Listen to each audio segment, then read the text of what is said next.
The St. Louis Rams, the 1-3 St. Louis Rams, who have lost their last 2 games by a combined score of 66-18. The Rams, who rank 29th in the NFL in total offense, including 32nd dead last in rushing offense and 30th in rushing defense. That team is an 11.5-point favorite over the Jacksonville Jaguars on Sunday. 41.5 the total in this game. And I think the Rams are a great bet. And it has nothing to do with me thinking the Rams are a good team. I know they're not a good team. And coming into the season, I was bullish on the Rams, thought they might be a dark horse playoff contender in the NFC. That's clearly not the case. After seeing them the last couple of weeks, I'm now totally off the Rams bandwagon. They're worse on offense, it seems, than they were last season. And as we know, they weren't very good on offense last season. We said it was going to be now or never for Sam Bradford this season. It looks like it's going to be never. That being said, the Rams are much, much better than the Jaguars. It's a total different level.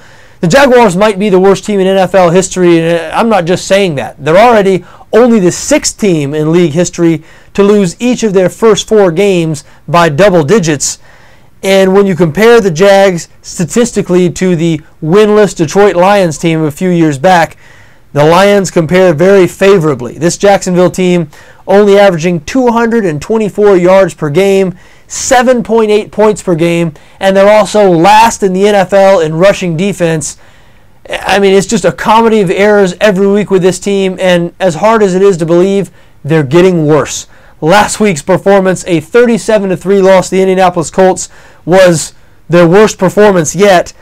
And then this week, they went and traded their best offensive lineman, Eugene Monroe, their starting left tackle, to the Baltimore Ravens for 2 draft picks. Now, you understand why they made the trade. They acquired draft picks. They know they're not going anywhere this year. However, all that does is make them worse. All that does is make the worst team in NFL history even worse. And make no mistake about it, the St. Louis Rams, even though they have not played well on defense this season, they're currently 18th in the league in total yards per game allowed.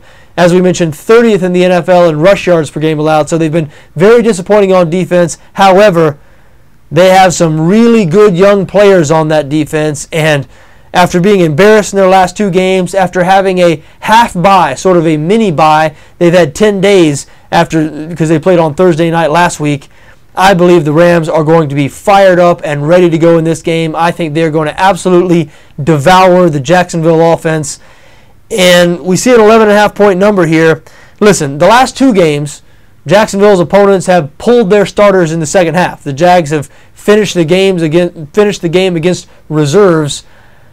They still haven't managed to cover or even come close to covering. However, I don't care how ugly this gets, I don't think Jeff Fisher will do that this Sunday. Because of the Rams' current predicament, I think Jeff Fisher is going to try to win this game by as many points as he possibly can to get as much positive mojo going as he can. And it wouldn't surprise me at all to see the Rams win this game by 30, 35 points and then see clips of some, locker room speech post-game where Fisher's telling his team, this is what turns around the season and things of that nature. Fisher's going to use this as a rally the troops type of moment, and he's got the perfect opponent for it. Probably the worst team in the history of the NFL, the Jacksonville Jaguars. St. Louis will probably be up by more than 11.5 at halftime. I expect them to have a double-digit lead by halftime. By the end of the game, it is going to be a much bigger margin than 11.5. This one of my favorite games of the week. I love the Rams minus 11.5 on Sunday.